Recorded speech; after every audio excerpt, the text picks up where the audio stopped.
Well, we're just one day away from Deadpool and Wolverine, which I'm pretty sure is already getting sneak previews by now, which I know they have.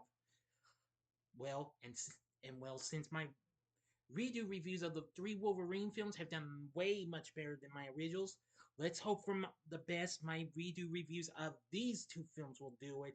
Starting with the one that started all for the Merc with a Mouth. Here's a redo review of the one, the only Deadpool.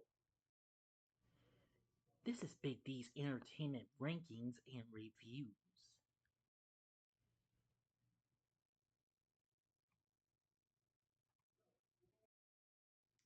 So, greetings, my fellow YouTubers, and welcome to Big D's Entertainment Rankings and Reviews. My name is Dual, better known to as the Big D, and this time around I bring to you a redo review of the 2016 superhero flick Deadpool, released by Fox, directed by Tim Miller in his directorial debut, written by Rhett Reese and Paul Wernick, based on the Marvel Comics character of the same name and a spin-off of the X-Men film series, and its overall 8th installment. The film stars Ryan Reynolds in the title role, along with Morena Baccarin, Ed Skrein, T.J. Miller, Gina Corano, and Brianna Hildebrand, and others, along with another cameo by the late great man himself, Stan the Man Lee. In the film, Wade Wilson, aka who of course that's the titular character, but I'll get to that in a sec, hunts the man responsible for giving him mutant abilities and a scarred physical appearance, becoming the anti-hero Deadpool. The film was released on February 12th, 2006, and this film eventually became a monster hit and became one of the highest grossing R rated films ever.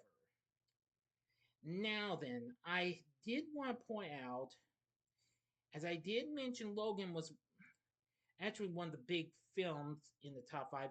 The film's actually now currently in eighth. Deadpool is actually now currently the fourth highest grossing R rated film of all time, as a matter of fact. Anyway, this film just became such a mega hit, monster hit. You know what I'm saying, people. So I'll talk more about this as I get into it.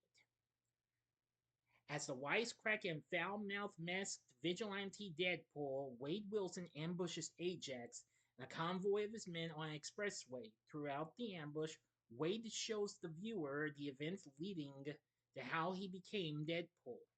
After being dishonorably discharged from the Canadian Special Forces, Wade works as a freelance mercenary until he meets a prostitute named Vanessa. They become romantically involved, and a year later, she accepts his marriage proposal. Wade is later diagnosed with terminal cancer, and he leaves Vanessa without warning so she will not have to watch him die. A mysterious recruiter approaches Wade and offers him an experimental treatment for his career. He is taken to a laboratory run by Ajax and Angel Dust, who inject him with a serum designed to awaken latent mutant genes in his body. They subject Wade to days of torture to trigger any mutation he may have without success. When Wade discovers Ajax's real name is Francis and mocks him for it, Ajax leaves Wade in a hyperbaric chamber that periodically takes him to the verge of asphyxiation over a weekend. This activates a regenerative healing factory, much like Wolverine's, that counteracts Wade's cancer but leaves him severely disfigured with tumor like scars all over his body. He escapes from the chamber and attacks Ajax, but relents when told his condition can be cured. In the chaos, Ajax subdues Wade and leaves him for dead. Wade survives due to his new healing abilities and seeks out Vanessa, but does not reveal that he's alive out of fear that she will shun him because of his new appearance. After consulting with his best friend, Weasel, Wade decides to hunt down Ajax for the cure. He becomes a vigilante, adopting the name Deadpool from Weasel picking him in a dead pool, and moves into the home of an elderly blind woman named Al. Throughout the next year, he questions and kills many of Ajax's associates until one recruiter reveals Ajax's whereabouts. This information allows Wade to enact the ambush. He kills all of Ajax's henchmen, subdues Ajax, and demands the cure. But the X-Men Colossus and his trainee Negasonic Teenage Warhead interrupt him. Colossus attempts to convince Wade to mend his ways and join the X-Men, but Wade turns him down. Taking advantage of this distraction, Ajax escapes and regroups with Angel Dust. They then head to Weasel's bar where Ajax hears of Vanessa. Yeah, that's some story, huh? So far, yeah. Okay, now to the ending and the post-credit scene mentioned as well. All right, that's it. You have 5 seconds to stop this video, and so you know what to do. Go to the description box below. Fast forward to the time below to avoid ending spoilers. As I count down now, if you've seen the movie already, which I'm sure a lot of you have, please continue. Okay, you've been warned. Ajax kidnaps Vanessa and takes her to a decommissioned helicarrier in the scrapyard. In response, Wade convinces Colossus and Negasonic to help him get her back. They battle Angel Dust and a group of Ajax's men while Wade fights his way to Ajax. During the battle, Negasonic accidentally destroys the supports, keeping the helicarrier stable. Sorry. Deadpool protects Vanessa as the ship collapses around them, while Colossus carries Negasonic and Angel Dust to safety. Ajax attacks Wade again but is overpowered. He reveals that a cure never existed, and despite Colossus' pleas, Wade kills Ajax. Vanessa berates Wade for leaving her but reconciles with him after she sees his disfigured face and learns the reason he never came back to her. And that is in the story. But in a post-credit scene, Wade imitates the post-credit scene of the film Ferris Bueller's Day Off, saying that they will only have enough money left to announce that Cable will show up in the sequel. Yeah, for realsies. End of story. So, what did I think of Deadpool? I love this movie. This movie is freaking intense and crazy and insane and all that jazz. I love it. Anyway, now 4 days before it came out, it made its premiere in Paris at Le Grand Rex, where I might be pronounced that, or it could be Ray. Anyway, this film became such a big hit, becoming the 9th highest grossing film of 2016. The film made $782 million worldwide against its $58 million budget, and has now become the 4th highest grossing R-rated film overall, just right behind its predecessor, along with last year's big hit Oppenheimer and Joker.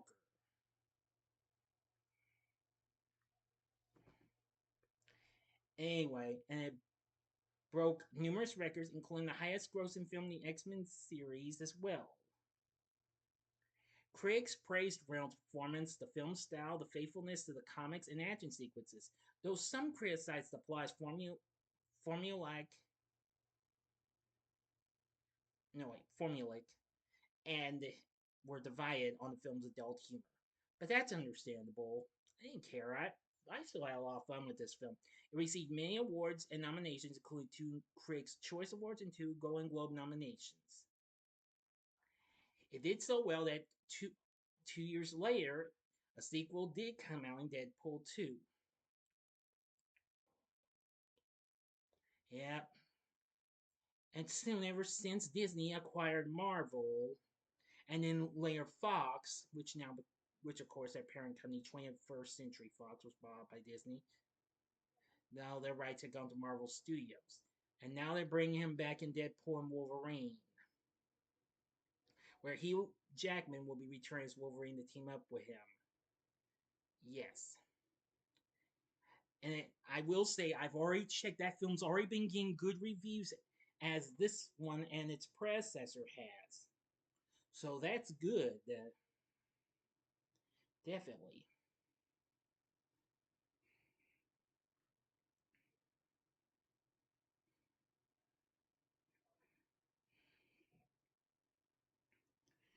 Anyway, the film currently sits as the highest ranked the ranked film on there with 85%.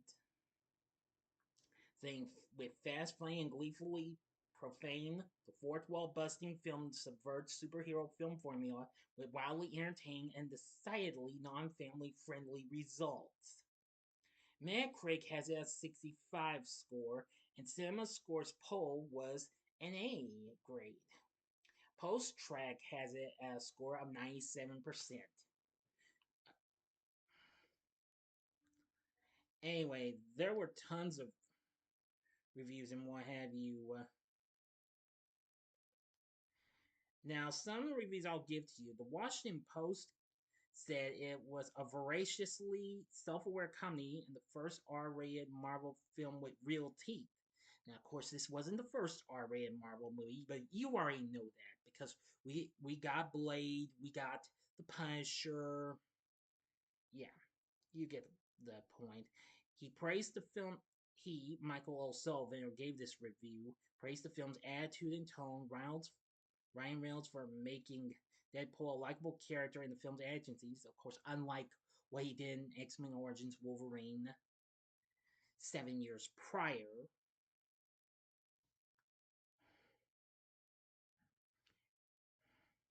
The rap said the film shouldn't work, but it absolutely does.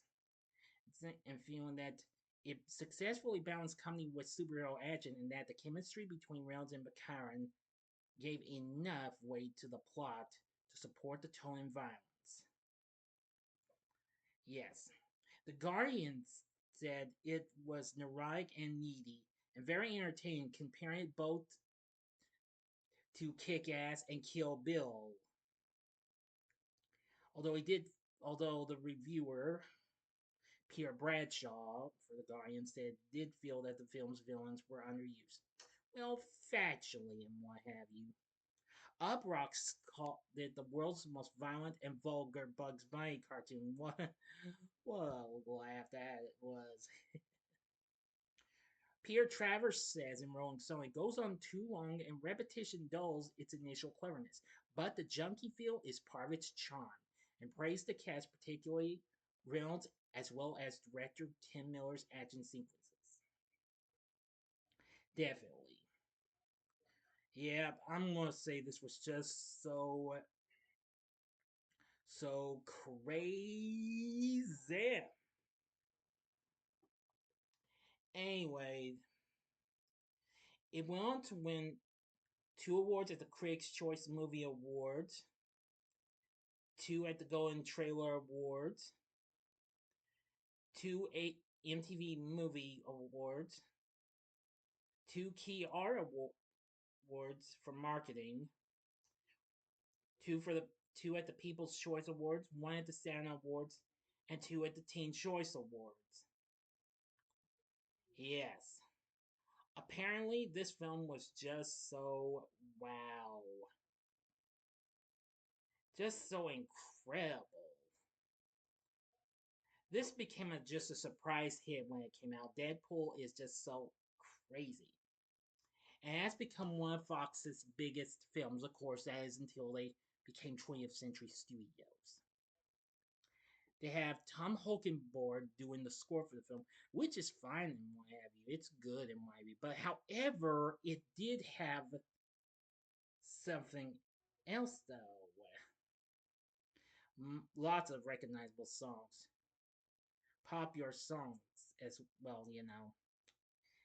Now, fun fact: I found out the some of the songs they were going to use ultimately didn't work as intended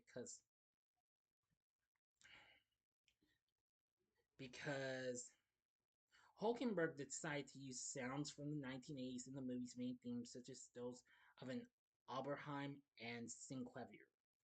Several songs were written into Reese and were in a script, but to be used in the film, but some of these didn't work. Like in the sex montage with Wilson and Vanessa, that were originally supposed to play Frank Sinatra's version of It Was a Good Year, but changed to Calendar Girl by Neil Sedaka instead during the editing. Nevertheless, the soundtrack actually had other songs on there, which was really cool. You hear Angel in the Morning by Juice Newton. That's a song you hear first thing as we go into it. We hear Careless Whisper by George Michael and Wham, and all the way through the closing credits, even though we hear a little bit in the early in the movie, Salt and Pepper's big hit "Shoot," which that was good to hear and what have you. Whew. But even so, I must admit that this was just so incredible. Now, of course, Tom Hulkenberg, of course, is better known to us as Junkie XL.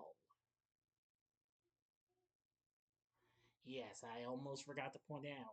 Who recently had done the scores for other, who had just done the film, well, scores for films such as Divergent, The Amazing Spider-Man 2, 300, Rise of an Empire, and just even before this, Mad Max Fury Road and the Point Break remake.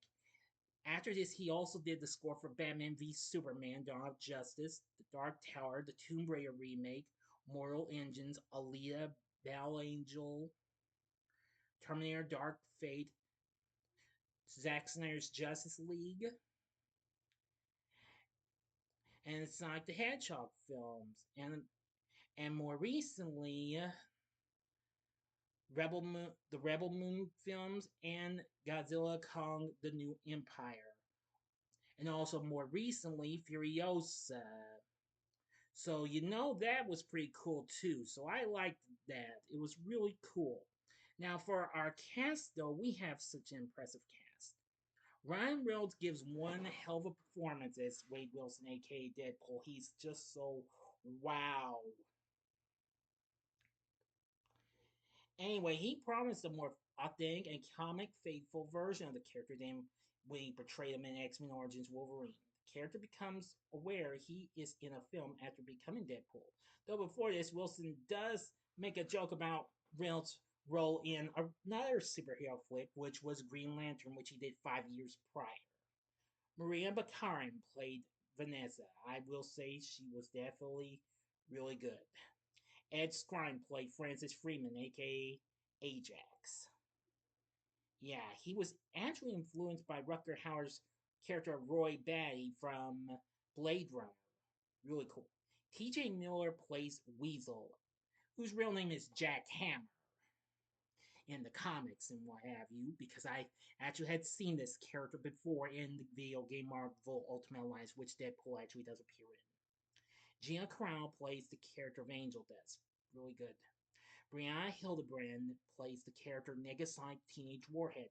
I almost forgot there was a character by that name in the X-Men series, even though I know there was a song by the the band Monster Magnet.